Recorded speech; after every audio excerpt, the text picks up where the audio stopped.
Switzerland doesn't want you to know something. Actually, nobody mentions it.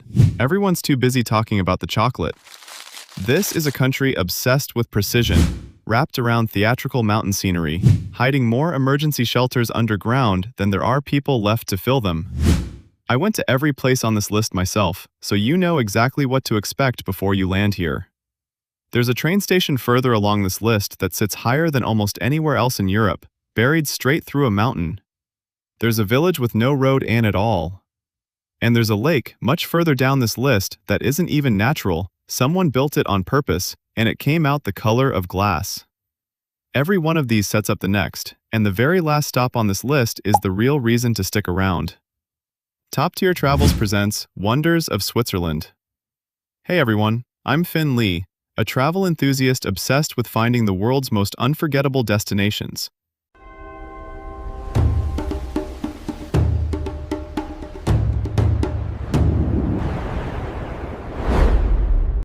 Right now, I'm standing on a wooden bridge in Lucerne, mountains mirrored perfectly in the lake behind me. I figured Switzerland was chocolate, watches, and one postcard mountain everybody's already seen. After crossing this entire country, canton by canton, completely different picture. Let's go find out why, starting right here. Lucerne. A wooden bridge cuts across the river here at a diagonal, older than 600 years, and still the oldest wooden bridge standing anywhere in Europe. While the lake beyond mirrors the surrounding mountains so precisely, it's hard to tell where the reflection ends. Cross the main bridge right at sunrise, before the tour groups arrive. And behind this postcard-perfect first stop, things only get stranger from here. Interlaken and Lauterbrunnen. Interlaken sits pinched between two lakes, a gateway town where trains start climbing toward the peaks visible since the moment you step off the platform. What they're climbing toward is a valley holding 72 waterfalls, the tallest free-falling nearly 300 meters. Use Interlaken as your base, not your destination. Walk into the valley itself rather than just photographing it from the road. Cog railways still climb both sides of that valley, and one of them leads somewhere even stranger. If you're enjoying this so far, go ahead and subscribe. It's free, and it's the easiest way to catch every guide I put out. Gimmelwald and Mürren. There's no road to Gimmelwald at all, just a cable car up to a handful of dark wooden houses protected decades ago from hotel development. A few minutes away, Mürren shares the same car-free terrace across the valley from the Eiger's dark, vertical face. Bring cash and snacks before the cable car up. There are no shops in Gimmelwald. Time a visit for late afternoon, when light hits the Eiger face directly. That same Eiger face keeps watch over the next stop too, and this time, it's the main event. Grindelwald.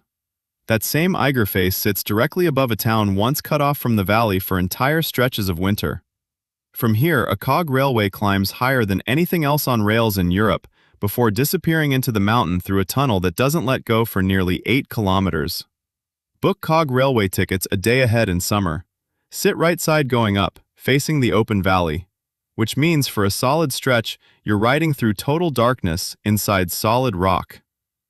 Jungfraujoch. Then the tunnel ends, and there's nothing left around you but white. This station sits at roughly 3,400 meters, the highest railway station in Europe, carved between the Eiger and the Monch. A panoramic terrace hangs directly over the glacier below, close enough that the ice looks like it's moving. Dress like it's winter no matter the season. Book the earliest train slot. Cloud cover rolls in by early afternoon. From all that ice, the next stop is the first properly warm town on this trip. Quick reminder here, subscribing means the rest of this series lands right in your feed, no searching required. Thun.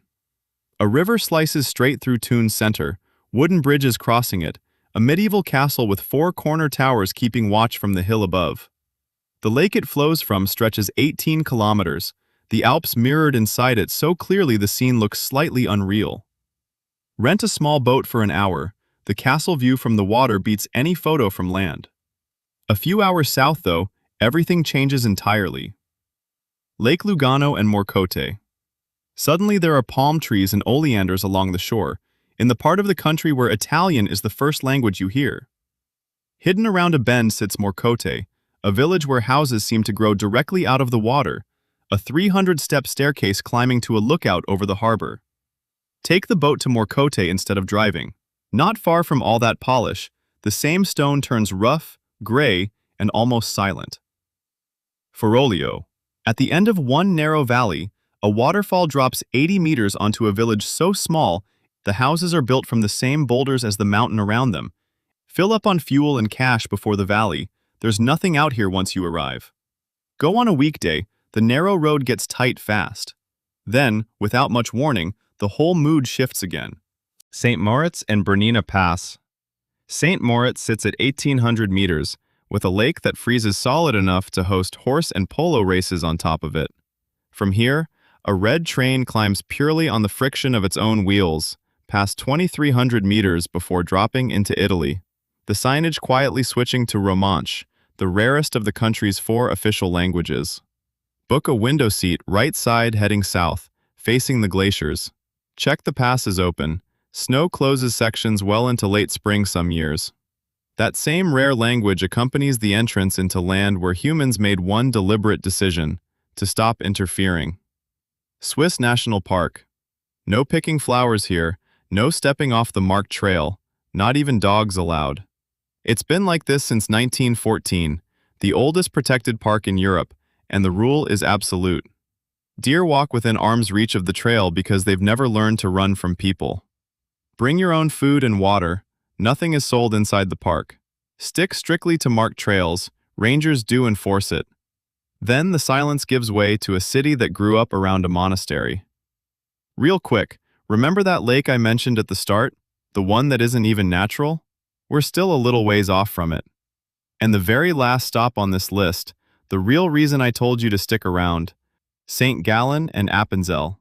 St. Gallen's twin-towered Abbey Square is UNESCO recognized, its old town covered in narrow, carved wooden windows merchants once built to show off their wealth. A short drive into the hills, Appenzell's houses come in red, yellow, and green. The Abbey Library requires felt slippers over shoes, a real rule protecting centuries-old floors. Visit Appenzell on a Sunday. That's when the local vote by show of hands happens. Head north from there, and you'll hear the next stop before you ever see it. Schaffhausen. At Schaffhausen, the Rhine drops over the largest waterfall in Europe, 150 meters wide. A single rock juts up in the middle of the current, close enough that boats can pull right up beside it. Take the boat ride out to the rock, the best way to feel the scale of the water. Visit early morning on a weekday. This spot gets busy fast. Downstream from all that noise sits the richest city in the entire country. One more reminder, subscribing costs nothing, and it genuinely helps this channel keep making these. Zurich. Downstream sits the richest city in the country, though you'd never guess it from a glance. Luxury implied rather than announced along its main shopping street. Twin church towers mark more than just a skyline. Inside that building in 1519, a single preacher kicked off the entire Swiss Protestant Reformation. Walk the main shopping street at night. The understated lighting shows the architecture better than daylight. Cross the river for the best photo of those twin towers. Step away from the traffic, though, and the country has an entirely different voice. Lake Wallensee and Lake Limmern. One lake sits squeezed beneath 7 jagged peaks that drop straight into the water with almost no shore. Climb higher, and there's another lake entirely, turquoise water colored by suspended glacier dust, held in place by a dam. This is that lake from the very start. Book funicular tickets in advance in summer. Go on a clear day, the turquoise barely reads under overcast skies. That same water eventually widens and reaches a city sitting exactly where 3 countries meet at once. Basel. Basel sits exactly where Switzerland, France, and Germany touch. Its old center is built for slow walking, past a bright red town hall and fountains built from scrap metal that somehow move and spray water on their own. Grab a day tram pass, the cheapest way to cross into France or Germany and back. Time it around a market day. Follow that same pleasure of slow walking a little further, and you land in the capital. Bern wraps almost entirely inside a bend of the river, medieval arcades running for 6 kilometers through the center.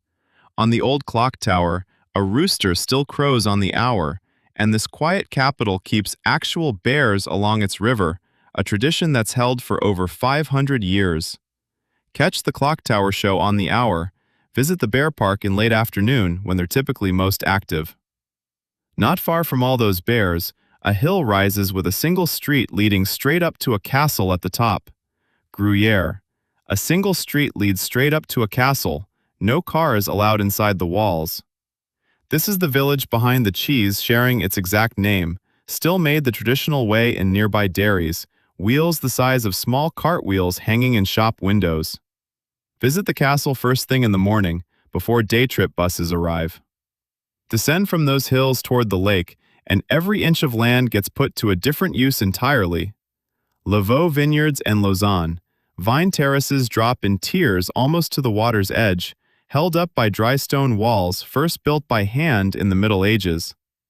At the foot of those terraces, Lausanne climbs the hillside and stairways, home to the Olympic Committee. Walk or bike the vineyard path rather than driving. Visit the Olympic Museum if you have an extra hour. Follow that same shoreline and you'll reach the lake's other great city, Geneva. Geneva is marked by a jet of water shooting as high as a 40-story building, born almost by accident and somehow becoming the entire symbol of the city. Both the United Nations and the Red Cross call this place home, and its flower clock still ticks through beds of living petals. Walk the lakefront at sunset, when the jet of water catches the light best. Check the flower clock up close. The hands are genuinely planted into the bed. And now, finally, the thing this whole video has quietly been building toward. Zermatt and Aletsch Glacier. No cars reach this last town at all, just electric shuttles and footsteps, directly beneath the single most photographed mountain on the continent. The Matterhorn rises alone here, a nearly perfect pyramid of rock. From its shadow, the view stretches toward the Aletsch Glacier, 23 kilometers long, the largest in the Alps, retreating a little more every year. Book the train in early. Seats fill fast in peak season. Get to the glacier viewpoint earlier rather than later in your trip planning. This landscape is changing year over year. Roughly 6/10 of this country is Alps, split into 26 cantons and 4 languages, and nobody drew the borders between them. The mountains did that instead.